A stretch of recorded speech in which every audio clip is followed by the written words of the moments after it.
How did a once introverted programmer go from coding in a cubicle to leading an iconic American brand? Well, that's exactly what Omaha Steaks CEO Nate Rempe did. And along with CEO Forum Group founder Robert Reiss, they're your inside source for magical hacks that will transform the way you command a room, command your career, and maybe even command a company. Get ready. This is Brain of Command. Hi, welcome back to Brain of Command. And today's topic is the fast CPU. Now, I somehow have one of the slowest CPUs of anyone I've ever met.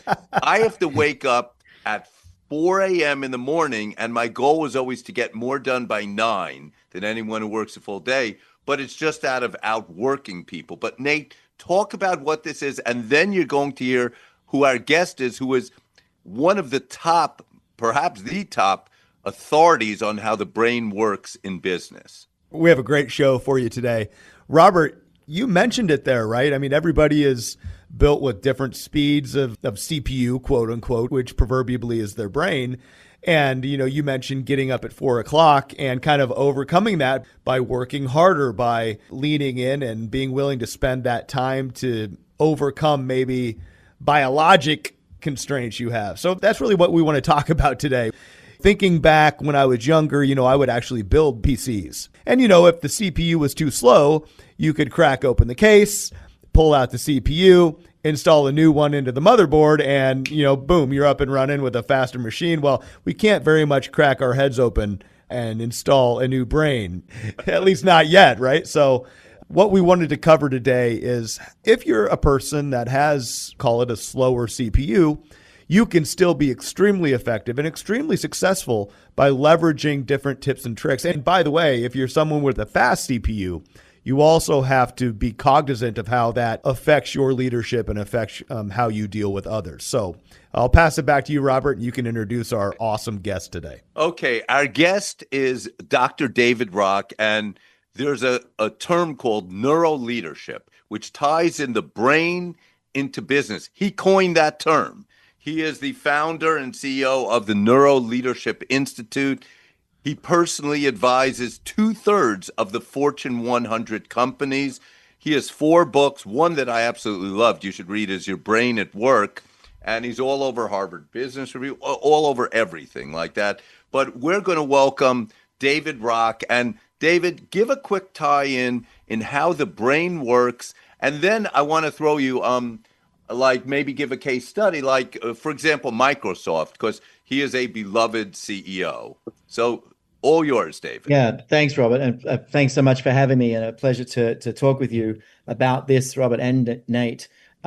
Firstly, let me just sort of give you a high-level reflection response to the topic, and then maybe I'll share a little bit about Microsoft and some of the things we do. But the concept of a sort of speed of a CPU is really interesting. And I was thinking about a good parallel might be like how fast a car engine can spin, like how fast, how many RPMs can you get from an engine? If you've got a fast spinning engine, that's fantastic. But if you have no brakes, you're in a whole lot of trouble. If you have a terrible starter, you're in a whole lot of trouble. And if you have, terrible exhaust systems, you're in a whole lot of trouble. So it's a piece of the puzzle. And it actually, depending on kind of the whole system, it can be a fantastic asset or a real problem. And basically, in the brain, it correlates to a concept loosely called clock speed, which is like a hertz, like HZ, right? It's how quickly your brain processes. And we do actually have really different speeds that we process. But, going back to the car metaphor, the speed of processing is one important variable, but actually can be amazing or problematic depending how you use it. And depending on several other variables, but it is highly variable. And you do see a lot of the uber successful people, whether it's, Elon Musk or, Steve Jobs or the founder of Microsoft, right, Bill Gates. These people are often renowned at being able to process enormous amounts of complex information very quickly. And so there is a bit of a strategic advantage in business if you use it right in having incredibly fast clock speed. But it also depends how you use it. So that's the sort of, big picture. And then we can dive into that. As to the work we do with organizations, we essentially create smarter leaders. And the way we create smarter leaders is we give them a richer language for what happens in the human brain when they're leading. So we're not assessing if they have a healthy brain or not. We're not testing that. We're not predicting leadership success. We're giving them this much richer language of what happens when you lead people moment to moment in your brain and other people's brains. And through this language, people become much more adaptive. Right? They actually can see in real time what's going on when they're trying to motivate, trying to calm down, trying to influence, trying to hire, trying to fire, like all the different tasks. You actually have this much greater access to what's really happening, and it gives you a lot more power in that way. So we're basically building a new language for leadership. And what this does, it makes leaders, smarter. So somewhere like Microsoft, all our work goes into the majority of their somewhere in their people program. So they teach about the brain and leadership, right from the start in their learning pipeline. When you become a leader, you learn a lot more. Different programs look at it from many other angles. They're one of our deepest partnerships. We essentially built their definition of leaders, how they develop those leaders, and then gave them this language so that everyone understood the brain more. And I would like to say that that's been the reason for their success in the last decade, but there's many, many other factors. But certainly they turned around from a very non-innovative organization to a very, one of the most innovative organizations. Right. And that was actually one of the goals of all the work that we did with them. A friend of mine who's a orthopedic surgeon here in Nebraska, when he was going to medical school, decided that he was not going to get an MD, that he was going to get a DO. And you see that more often now because in medicine today, it's really about the whole person. It's not just about the shoulder or the knee. It's how do you recover 100%. And so can you take that and talk about how Neuro Leadership Institute helps people recognize, hey, you might not have the Ferrari engine in your head.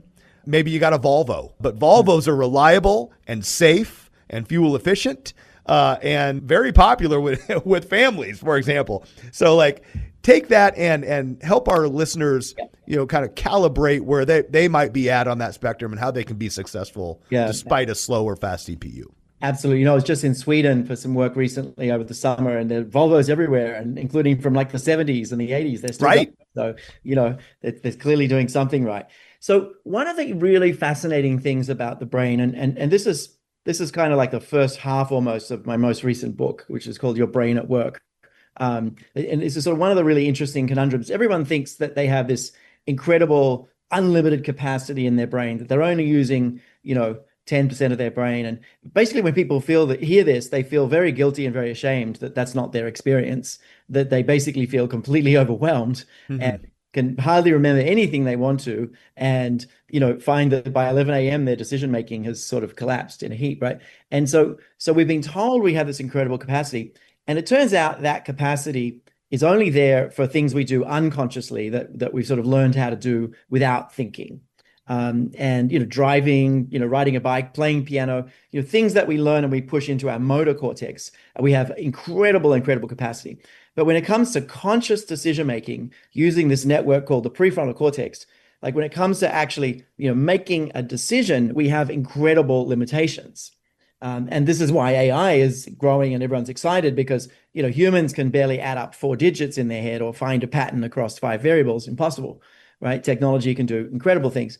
So we have this, we've been told we have unlimited capacity. It turns out that's only true for things that are in the unconscious, that in the conscious world, we have actually incredible limits to our capacity. And the irony is that you become much, much, much smarter, more effective, better decision maker, better leader when you respect those limits and you work around them. I love that. Right?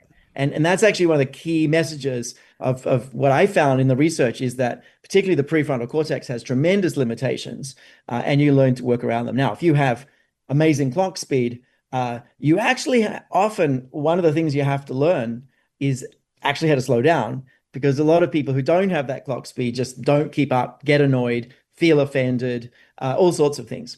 So that's a quick example, but overall, the message from neuroscience is when it comes to particularly leadership tasks, you actually need to really understand the limitations and work out how to work around them. That's the cliff note. So spot on. Great message.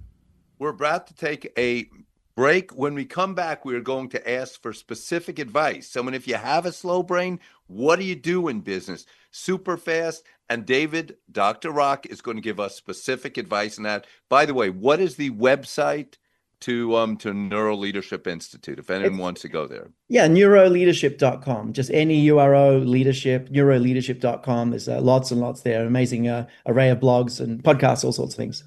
Right. And a huge amount of research, too. Back in a few.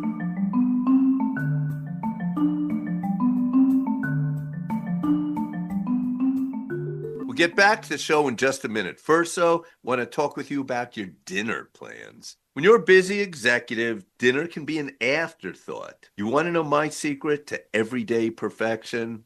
Omaha Steaks. Whether you're spending time with your family or entertaining guests, Omaha Steaks makes it easy with quality and convenience you just won't find anywhere else. And every order is backed by a 100% guarantee. No planning, no prep, just handcraft, one-of-a-kind perfection that's ready when you are and shipped seriously fast to your door. That's why Omaha Steaks has been trusted by professional chefs, families across America, and executives like me for more than a century. Don't wait. Visit omahasteaks.com and discover a smarter way to shop. Plus, get $35 off with code CEO. You can remember that, CEO, at checkout. Terms apply. See site for detail.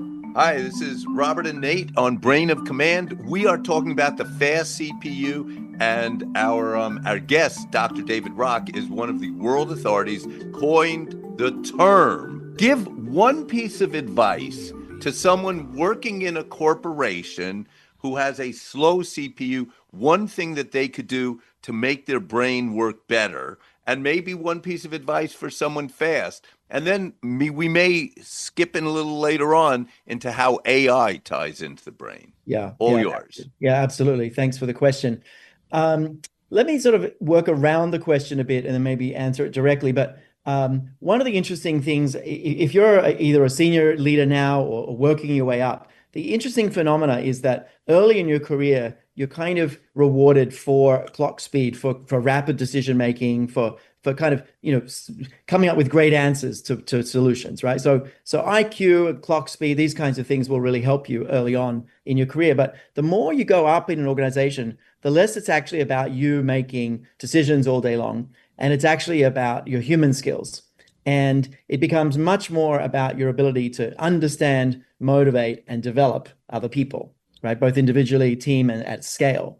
And so the ability to understand, motivate, and develop other humans actually is in a bit of a seesaw to the network in the brain for making rational decisions. And if you've spent your whole career making just rational decisions, you may not have spent much time really on those other skills. They're completely different networks in the brain that are like a seesaw.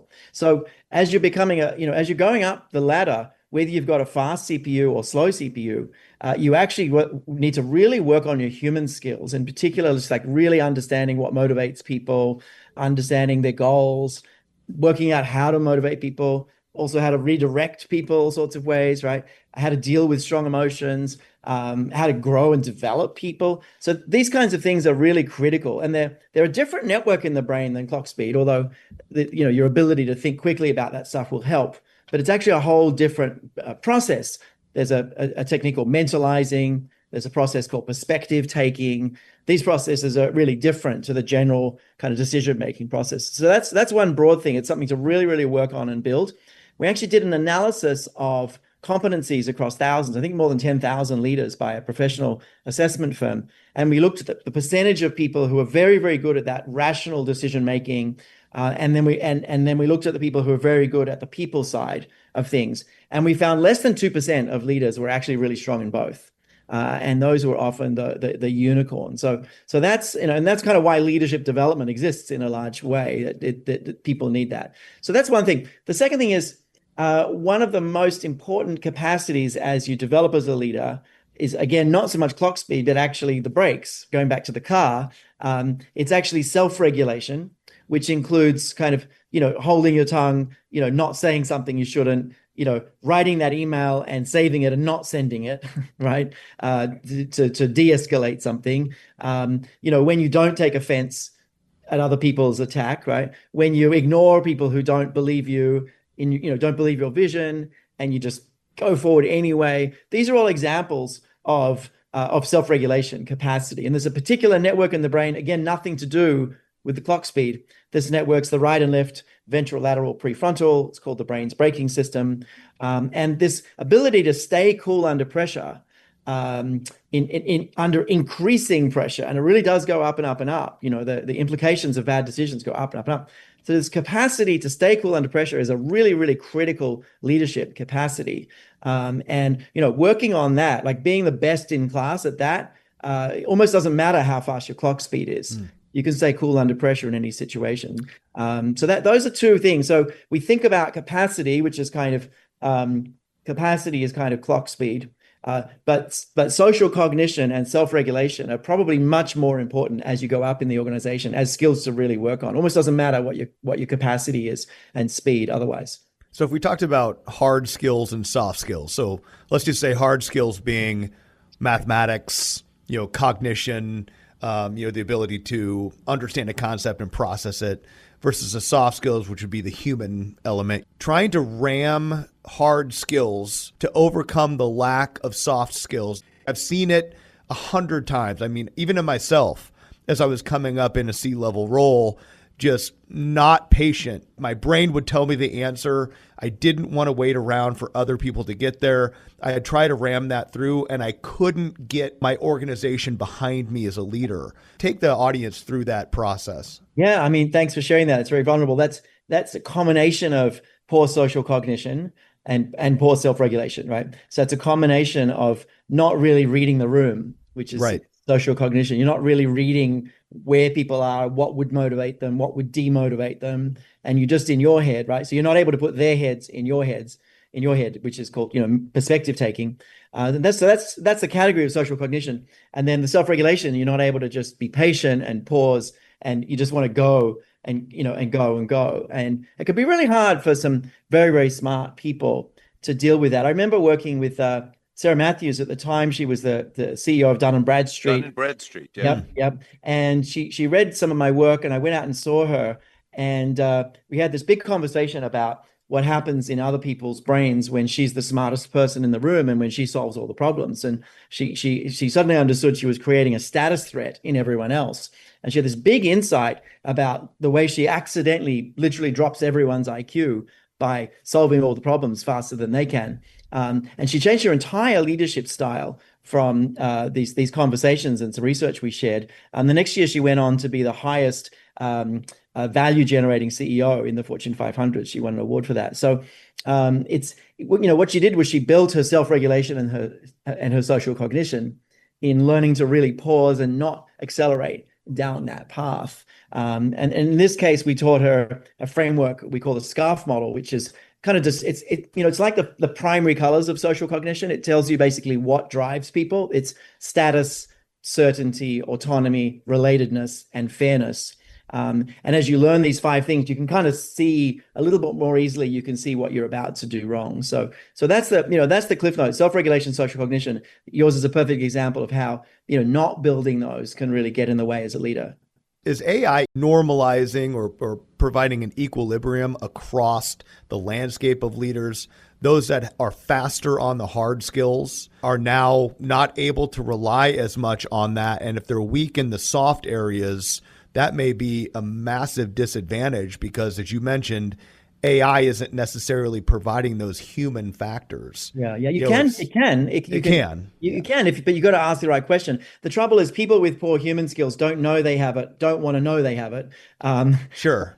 There's a long complete self-unawareness or just not wanting to acknowledge it. Exactly. Right? But if they were aware, you could use AI to whether it's ours or others, you could use an AI to actually build your human skills. There's lots of ways to do that, but generally the worse a leader is, the fewer learning opportunities they dig into, and self-paced learning just doesn't work for. Right. I mean, I don't think whenever I needed to leverage my soft skills, I wasn't able to go, can you hold on one moment will I go ask AI how I should respond to your crisis? You've got a fun idea. Imagine if an organization said, look, every single leader, all the way down to frontline managers, needs to have Niles listen to a team meeting once a month, the whole hour, and That's then fascinating. give feedback, and then send that feedback into HR, right? And Niles will spot all these incredible insights about, is there really psychological safety? Are people feeling really uncomfortable? Are you being the best leader? If not, what could you work on? Like real-time data. In a very objective way. So you imagine that there's a world coming where even poor leaders are going to have to shape up and learn more. Sure. Organizations will see the value of this kind of system in time. And there you have it. Thank you, Dr. Rock. Nate, this was a lot of fun. And everyone, you have learned about the fast CPU in depth. See you next time. Thanks, Dr. Rock. The ability to think quickly can give you a tremendous advantage. And while you can't increase the speed of your CPU, being honest with yourself about your limitations is the first step to leveraging your other strengths and overcoming any weaknesses. For more on today's hack, download the free Brain of Command companion guide at omahasteaks.com/podcast. Join us next time when we discuss the power of networking. And don't forget to like, subscribe, and tell your colleagues that you're hacking your career with Brain of Command.